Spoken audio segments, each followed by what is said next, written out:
ପିଲାମାନେ ଆଜି ଆମେ ଗୋଟିଏ ସୁନ୍ଦର ଗଳ୍ପ ଦେଖିବା ଆଉ ଶିଖିବା। ଗଳ୍ପଟିର ନାଁ ହେଲା ଧୀର ପାଣି ପଥର କାଟେ। ଏଇଟା ଗୋଟିଏ ଠେକୁଆ ଆଉ କଇଁଛ ମଧ୍ୟରେ ଗୋଟିଏ ପ୍ରତିଯୋଗିତା ହେବ। ଆଉ ସେହି ପ୍ରତିଯୋଗିତାରେ କିଏ ଜିତିବ ଆମେ ଦେଖିବା। ତାହେଲେ ପିଲାମାନେ ଗୋଟିଏ ଜଙ୍ଗଲ ପାଖରେ ବୁଦାମୂଳରେ ଗୋଟିଏ ଠେକୁଆ ରହୁଥିଲା। ତା ପାଖରେ ଗୋଟିଏ ପୋଖରୀରେ କଇଁଛଟିଏ ରହୁଥିଲା। ଦିନେ କଇଁଛଟି ପାଣି ଭିତରୁ ବାହାରକୁ ଆସି ବୁଲୁଥାଏ।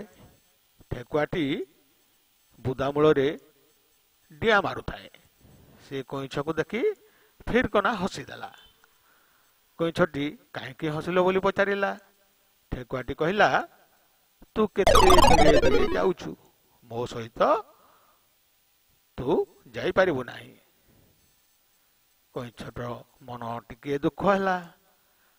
ଠେକୁଆଟି ଆହୁରି ଗର୍ବ କରି କହିଲା, ମୋ ସହିତ ତୁ ପ୍ରତିଯୋଗିତା କରିପାରିବୁ। କଇଁଛଟି ଶାନ୍ତ ମନରେ ଧୈର୍ଯ୍ୟ ସହକାରେ ଠିକ ଅଛି ଚାଲ ପ୍ରତିଯୋଗିତା କହିଲା। ପାଖରେ ଥିବା ଅନ୍ୟ ଗୁଣ୍ଡୁଚି ମୂଷା, ପ୍ରଜାପତି, ଚଢ଼େଇ, ଅନ୍ୟାନ୍ୟ ମାନେ ସମସ୍ତେ ଆସି ପ୍ରତିଯୋଗିତାର ଶୁଭ ଉଦ୍ଘାଟନ କଲେ। ତାପରେ ଠେକୁଆଟି ଜୋରରେ ଦୌଡ଼ିବାକୁ ଲାଗିଲା। ଜୋରରେ ଦୌଡ଼ିଥିବାରୁ ସେ ଗୋଟିଏ ଗଛ ମୂଳରେ ହାଲିଆ ହୋଇ ବିଶ୍ରାମ ନେଉ ନେଉ ନିଘୋଡ଼ ନିଦରେ ଶୋଇପଡ଼ିଲା। କଇଁଛଟି ପଛେ ପଛେ ଶାନ୍ତ ମନରେ ଧୈର୍ଯ୍ୟ ସହକାରେ ସେ ଯାଉଥାଏ। ସେ ବାଟରେ ଠେକୁଆଟିକୁ ଶୋଇପଡ଼ିଥିବାର ଦେଖିଲା ଏବଂ ପୁଣି ଆଗକୁ ଗଲା। କଇଁଛଟି ଧୀରେ ଧୀରେ ଯାଇ ସେହି ତାର ଗନ୍ତବ୍ୟ ସ୍ଥାନକୁ, ଯେଉଁ ଜାଗାକୁ ଜିତିବା ପାଇଁ ଚିହ୍ନ ଦିଆହେଇଥିଲା, ସେହି ଜାଗାକୁ ଆଗରୁ ପହଞ୍ଚି ଯାଇଥିଲା। ଠେକୁଆଟି ନିଦରୁ ଉଠି ପୁଣି ଦୌଡ଼ିବାକୁ ଲାଗିଲା।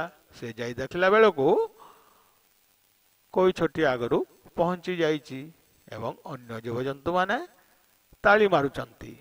କଇଁଛଟି ଜିତିଲା।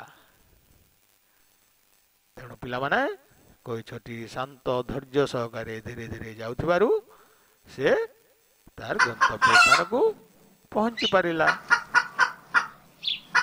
ପିଲାମାନେ ତାହେଲେ ଆଜି ଆମେ ଶିଖିଲେ ଯେ ଧୀର ପାଣି ପଥର କାଟେ। Slow and study wins the race. ଧନ୍ୟବାଦ।